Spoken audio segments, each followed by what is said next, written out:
እግዚአብሔር በአርአያውና በአምሳሉ የፈጠራችሁ ሰዎች ናችሁ፣ ዋጋ አላችሁ። ድንገት ግን ያስጨንቃል። ልክ ናችሁ። ልምጣ ወደ እናንተ። እሺ ከዛ ጳውሎስ የሚመክራችሁ ልንገራችሁ። ብዙ የሚያስጨንቁ ነገሮች አሉ፣ ብዙ ፈተናዎች አሉ። ቅዱስ ጳውሎስ የሚላችኋል፣ ቅዱስ ጴጥሮስ የሚመክራችኋል። የቅዱስ ጴጥሮስን ላስቀድም፣ የቅዱስ ጳውሎስን ላስከተልላችሁ። ጥሩ።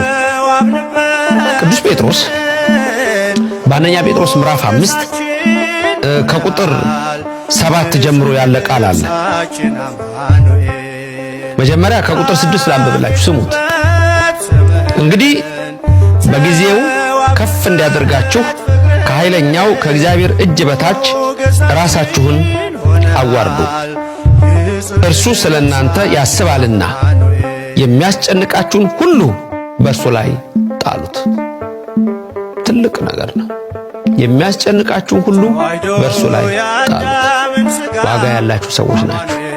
ባሪያና በአምሳሉ የተፈጠራችሁ ናችሁ። አላችሁ አባት ሸክማችሁን የሚወስድ፣ አላችሁ እናት ሸክማችሁን የሚወስድ።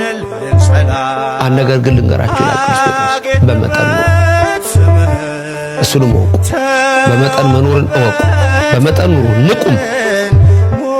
ባላጋራችሁ ዲያብሎስ የሚወጣውን ፈልጎ እንደሚያገሳ አንበሳ ይዞራልና በዓለም ያሉት ወንድሞቻችሁን ያን መከራ በሙሉ እንዲቀበሉ እያወቃችሁ በእምነት ጸንታችሁ ተቃውሙት።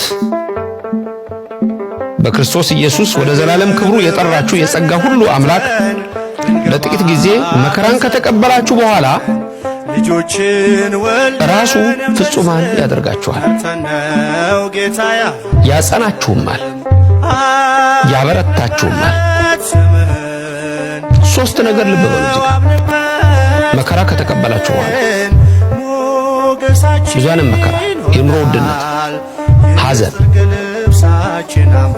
የሚወዱት ሰው መሞት፣ ምስቅልቅል ያለ ሕይወት፣ የመረረ ትዳር፣ ስለ ልጆቼ ምን ሆናለሁ፣ ስለ እናትና አባቴ ምን ሆናለሁ፣ ስለ ራሴ ጤንነት ምን ሆናለሁ፣ ምስቅልቅል ያለ መከራ ነው። ከዚህ መከራ ግን ትወጣላችሁ። ከወጣችሁ ሶስት ነገሮች ልብ። አንደኛ ፍጹማን ያደርጋችኋል። በቃ ፍጹማን ያደርጋችኋል። ሁለት ያጸናችኋል። ሶስት ያበረታችኋል። ትጸናላችሁ። ብረት እሳት ውስጥ ገብቶ ሲቀጠቀጥ ይጸናል። ቅርጽ ያገኛል። ቅርጽ ታገኛላችሁ። የህይወት ቅርጽ ትቀረጻላችሁ። በህይወት ቅርጽ ትቀረጻላችሁ። ቀድሞ የነበረውን ነገር ይስተካከላል። በተለይ መስተካከል ያለባቸው ቀጥዬ የምነግራችሁ በክፍል 13 እና ክፍል 14 ማሳያችሁ ነገር መስተካከል ያለበት መቀጥቀጥ ያለበት አሳሰብ የሚያስጨንቃችሁን በሱ ላይ ጣሉት። እንግዲህ